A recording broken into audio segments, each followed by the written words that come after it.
Hello guys, स्वागत है आपका कंटेंट मॉन्स्टर्स के एक और एपिसोड में। और आज के इस एपिसोड में हम कर रहे हैं एक फिल्म का रिव्यू जिसका नाम है शादिस्तान। दोस्त है मेरे, अच्छे लोग हैं, गाते बजाते हुए आ जाओगे, एंजॉय करोगे आप।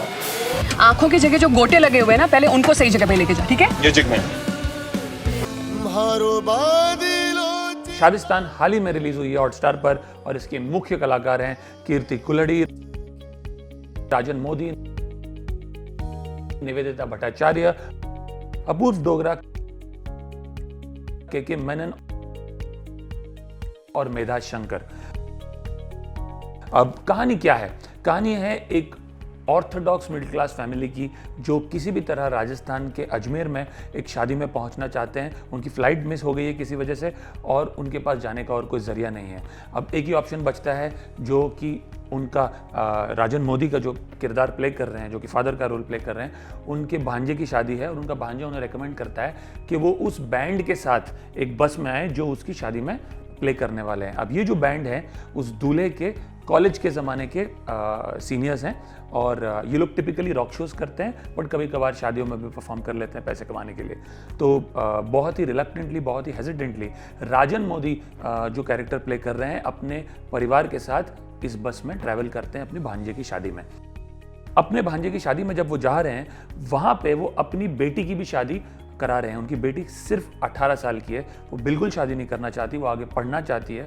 लेकिन उसके पिता जो कि राजन मोदी और उनकी माता जो कि निवेदिता भट्टाचार्य प्ले कर रही है, वो चाहते हैं कि उनकी बेटी की शादी हो जाए और वो सेटल हो जाए इतनी कम उम्र में। और किस तरह से जब वो सफ़र के दौरान जा रहे होते हैं, किस तरह से उनकी बेटी का मुंह उखड़ा उखड़ा सा रहता है थ्रू आउट द जर्नी, और किस तरह से वो एक समय पर जर्नी के दौरान ब्रेक डाउन हो जाती है इस रॉक बैंड के सामने। और कीर्ति कुलड़ी जो कि इस रॉक बैंड का एक इम्पॉर्टेंट हिस्सा है, जो कि लीड सिंगर है इस रॉक बैंड की और जो किरदार प्ले कर रही है साशा का, और बहुत ही broad minded, modern, independent woman है, वो किस तरह से लिटरली एक सेवियर बन जाती है इस बच्ची के लिए जिसका नाम आरशी है, और निवेदिता भट्टाचार्य के कैरेक्टर के लिए भी, जो एक टिपिकल हाउसवाइफ रही है जिन्होंने कभी अपना व्यू जताया नहीं है और अपने हस्बैंड की हाँ में हाँ भरी है। राजन मोदी जो हस्बैंड का रोल प्ले कर रहे हैं वो एक बहुत ही टिपिकल ऑर्थोडॉक्स फादर का रोल प्ले कर रहे हैं, जो बिल्कुल विश्वास नहीं रखते कि उनकी फैमिली का भी कोई व्यू हो सकता है, जो मानते हैं कि what he thinks best for the family वही सही है, चाहे उनकी बीवी के लिए है चाहे उनकी बेटी के लिए है। और इस तरह का उनका एक पेट्रियार्किकल व्यू है सोसाइटी के प्रति, और वो उसे दर्शाया गया है। और वो ज़्यादा हाईलाइट तब होता है जब वो इस रॉक बैंड के साथ बस में निकल पड़ते हैं अपने भांजे की शादी में। जहाँ तक कि फिल्म के इंटेंशन का सवाल है, obviously the film has its heart in the right place because it clearly wants to highlight gender inequality, it clearly wants to highlight the evils of a patriarchal society that still exist in parts of India. तो वहाँ तक सब ठीक है। इस like I said, उद्देश्य अच्छा है, मैसेज जो फिल्म पास करना चाहती है अच्छा है, और ये मैसेज जाना भी चाहिए ज़्यादा से ज़्यादा लोगों को हिंदुस्तान में कि चाहे बेटा हो या बेटी, दोनों को ही हक होता है अपना फ्यूचर डिसाइड करने का। और once they are adults, once वो 18 साल के हो जाते हैं, उन्हें ये अपॉर्चुनिटी मिलनी चाहिए डिसाइड करने की वो अपने फ्यूचर के साथ क्या करना चाहते हैं। और ख़ास करके शादी जैसा इंपॉर्टेंट डिसीजन तो बिल्कुल भी नहीं थोपना चाहिए। लेकिन ये मैसेज जिस तरह से दिया गया है वो बहुत ही अनइंटरेस्टिंग है, बहुत ही बेनल तरीके से दिया गया है, और उसमें ज़रा भी ग्रेस या सेंसिटिविटी नहीं है, ज़रा भी लेयर्स नहीं है, डेप्थ या ग्रेविटास नहीं है जिस तरह से मैसेज दिया गया है फिल्म में। तो nothing stays with you once the film is over and done with. इसकी कुछ एग्जाम्पल्स मैं कहूँगा, जैसे कि कीर्ति कुलड़ी का कैरेक्टर है, वो जब निवेदिता भट्टाचार्य जो कि माँ का रोल प्ले कर रही है उनके साथ बात करती है एक सीन में जहाँ पे दोनों खाना बना रहे हैं एक ढाबे पे, तो वो कहती है मैं खाना बना रही हूँ क्योंकि ये मेरी चॉइस है, आप खाना बना रही है क्योंकि आपको वही आता है, या आप खाना बना रही है क्योंकि यही आपका रूटीन है, आपके पास कोई ऑप्शन नहीं है। अब यही बात थोड़ा सेंसिटिवली दर्शाई जा सकती थी जिस तरह से कही गई है। It comes from a place of superiority. अगर आप एक इंडिपेंडेंट करियर माइंडेड वुमन हैं तो आप में कुछ एम्पैथी भी होनी चाहिए। जब someone who is not as independent और नॉट एज पावरफुल और not as strong as you mentally, जब आप एक मैसेज उन्हें देना चाहते हैं, जब आप उन्हें इंस्पायर करना चाहते हैं, मोटिवेट करना चाहते हैं, तो वही मैसेज एक लेयर्ड तरीके से थोड़ा सेंसिटिवली दिया जा सकता है। ये पूछना कि आपने लास्ट अपने हस्बैंड को कब हक किया था, आपको तो वो भी हक नहीं है करने का, आप अपनी लाइफ में बिल्कुल जीरो हो जाएंगे अपने हस्बैंड के बिना, ये कहना to someone who is not as independent, who is not as mentally strong, इस तरीके से उस मैसेज को थोड़ा कमजोर कर देता है।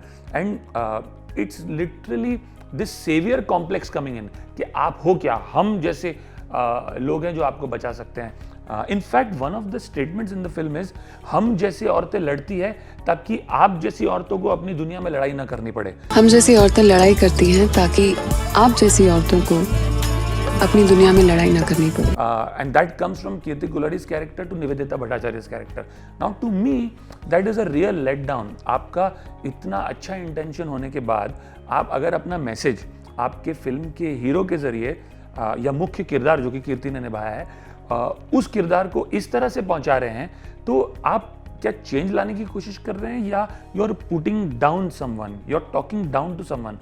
आप अगर इंडिपेंडेंट भी हैं और अगर आप किसी से बात कर रहे हैं जो कि उतने इंडिपेंडेंट नहीं है, you can not talk down to them. फिर जो आपका अच्छा इंटेंशन था इस फिल्म के जरिए जो आप मैसेज देना चाहते थे वो उतना स्ट्रांगली और इफेक्टिवली आता नहीं है। तो ये एक बहुत बड़ा प्रॉब्लम है इस फिल्म में। कीर्ति ने हालांकि बहुत अच्छा काम किया है, बट उसका जो किरदार लिखा गया है वो बेटर तरीके से लिखा जा सकता था, जिसमें सेंसिटिविटी एंड लेयर्स काफ़ी ज़्यादा चाहिए थे, वो बिल्कुल नहीं है। She is constantly passing a snarky comment here and there. So ये एक बहुत बड़ा लेट डाउन है। दूसरा प्रॉब्लम इस फिल्म में ये है कि ये जो ऑर्थोडॉक्स फैमिली है ये रहती बॉम्बे में है and travelling from Bombay to Rajasthan. अब ये बात थोड़ा हजम होना मुश्किल है कि बॉम्बे में एक फैमिली इतनी ओल्ड स्कूल से बिलोंग करती है जो कि एक 17 साल की लड़की जो जस्ट 18 की होने वाली है उसकी शादी फिक्स कर देंगे, उसे पढ़ने नहीं देंगे। ऐसा इंटीरियर्स ऑफ रूरल इंडिया में हो तो एक बार समझ में भी आता है, फैमिली कितनी भी ऑर्थोडॉक्स हो, मुंबई में ये ऐसा आजकल होता नहीं है, तो वो बात भी थोड़ी हजम नहीं होती। इक्का दुक्का ऐसे केसेस होते होंगे, but I think possibly this story could have been based in another city. So ये है प्रॉब्लम नंबर 2। अब प्रॉब्लम नंबर 3 है कि आपने एक सफ़र गुजारा एक रॉक बैंड के साथ और आप थोड़ा इंस्पायर होने लगे उसके लीड वोकलिस्ट के साथ और ऑलमोस्ट रातों रात आपका नज़रिया बदल गया, आपका माइंडसेट बदल गया और आपने अपनी बेटी को कहा ठीक है आपको शादी करने की कोई ज़रूरत नहीं है और आप उस शादी से निकल पड़े and everything is good and everyone is happy in their lives. ये भी बात हजम नहीं हुई। हाँ, जब एक इस तरह का पेट्रियार्किकल माइंडसेट होता है वो कई सालों से आपके जहन में होता है, आप उसी वातावरण में पले बढ़े हैं and then all of a sudden you change just because someone on a road trip met you and you changed for the better।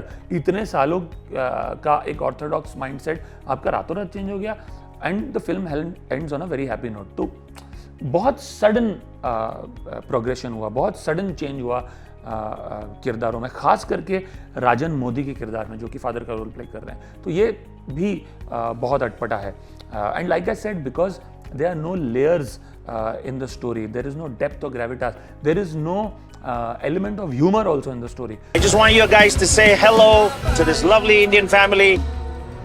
Hello। तो आप एक important message देना चाह रहे हैं वो बिल्कुल बोरिंग हो जाता है। In fact towards the end of the film it just becomes a long and overbearing sermon that Kirti's character is giving to all and sundry।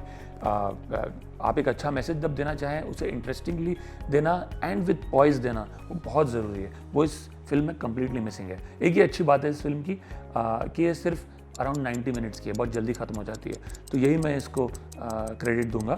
जहाँ तक कि एक्टिंग का सवाल है, like I said Kirti has done a very good job. It's so nice to see Nivedita Bhattacharya after a long time. She is been a very active actor on television and it's very nice to see her and she's done a brilliant job। Rajan Modi as the father with those old mindsets has done a very very good job। KK Menon features in a very small very brief role। He's not adding anything to the story but it's good, always good to see KK on screen।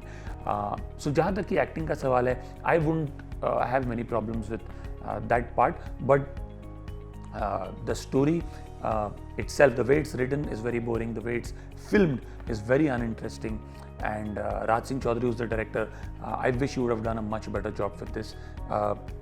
But that's what it is. तो मेरी rating इस film को रहेगी at best around 3.5 on 10, वो भी क्योंकि it has it hearts in the right place. Otherwise purely from a cinematic perspective, from the perspective of it being wholesome entertainment, I think मुझे इसको 2.5 out of 10 से ज़्यादा देने की कोई वजह नहीं है।